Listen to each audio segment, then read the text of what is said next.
The Raven by Edgar Allan Poe.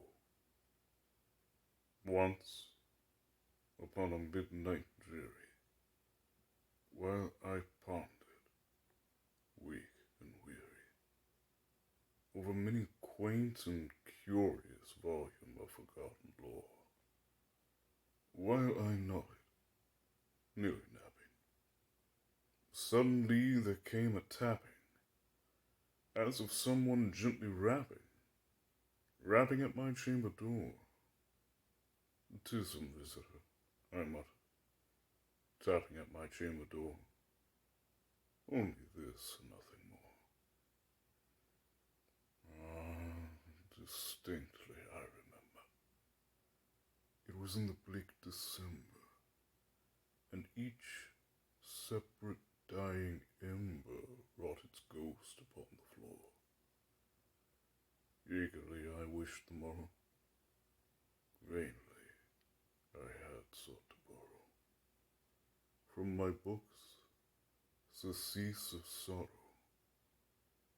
sorrow for the lost Lenore, for the rare and radiant maiden, whom the angels name Lenore,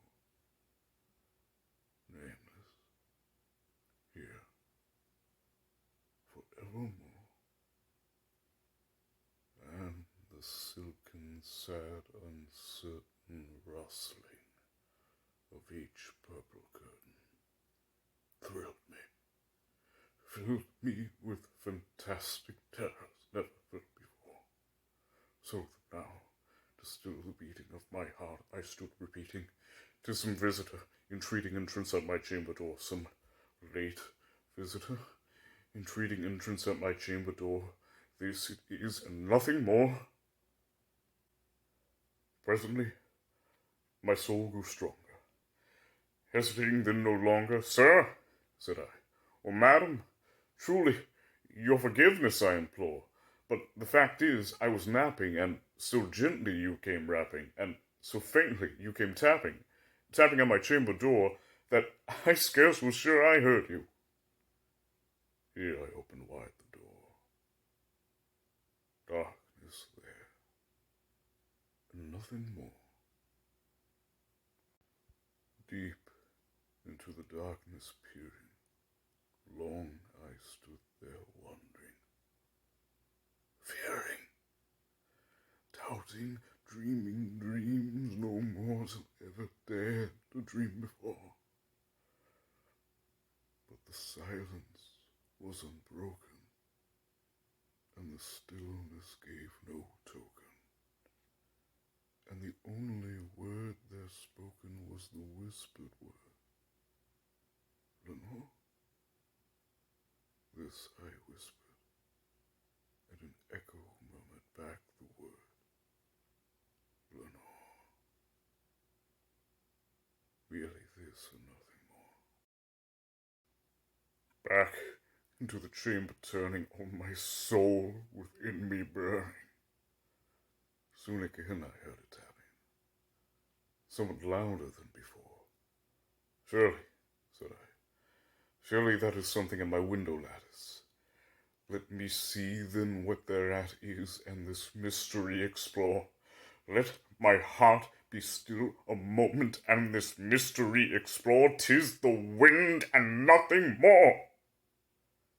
Open here I flung the shutter, when, with many a flirt and flutter, in there stepped a stately raven of the saintly days of yore. Not the least obeisance made he, not a minute stopped or stayed he, but with mien of lord or lady, perched above my chamber door, perched upon a bust of Pallas, just above my chamber door, perched and sat, and nothing more. Then this ebony bird beguiling my sad fancy into smiling, by the grave and stern decorum of the countenance it wore. "Though thy crest be shorn and shaven, thou," I said, "art sure no craven. ghastly, grim, and ancient raven wandering from the nightly shore. Tell me what thy lordly name is on the night's Plutonian shore. Quoth the raven, nevermore. Much I marvel at this ungainly fowl to hear discourse so plainly, though its answer little meaning, little relevancy bore. For we cannot help agreeing that no living human being ever yet was blessed with seeing a bird above his chamber door, bird or beast upon the sculptured bust above his chamber door with such a name as nevermore. But the raven, sitting lonely on the placid bust, spoke only that one word, as if his soul in that one word he did outpour. Nothing further than he uttered, not a feather than he fluttered, till I scarcely more than muttered, other friends have flown before. On the morrow he will leave me, as my hopes have flown before. Then the bird said, nevermore.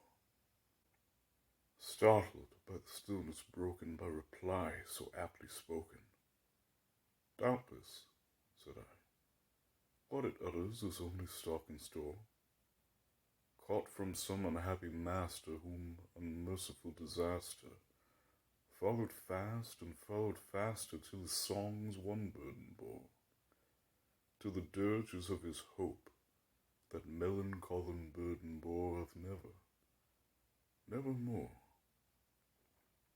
But the raven, still beguiling my sad fancy into smiling, straight I wheeled a cushioned seat in front of bird and bust and door.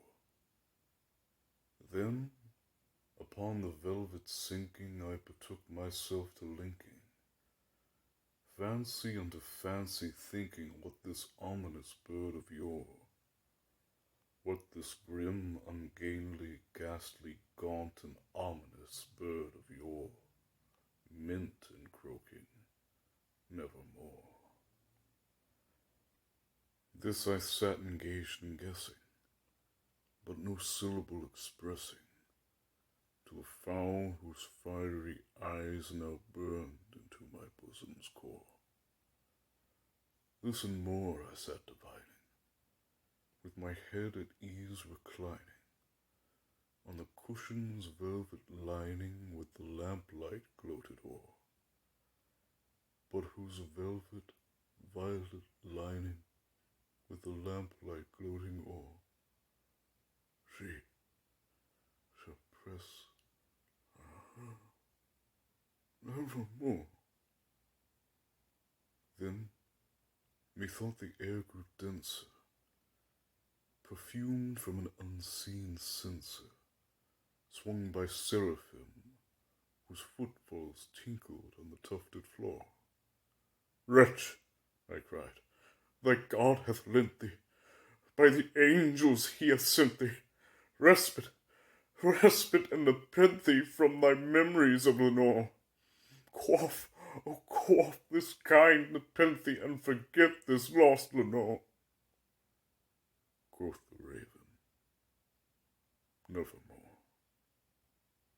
Prophet, said I, thing of evil, prophet still, if bird or devil, whether tempter sent or whether tempest tossed thee here ashore, desolate yet all undaunted, in this desert land enchanted, in this home by horror haunted, tell me truly, I implore, is there balm in Gilead?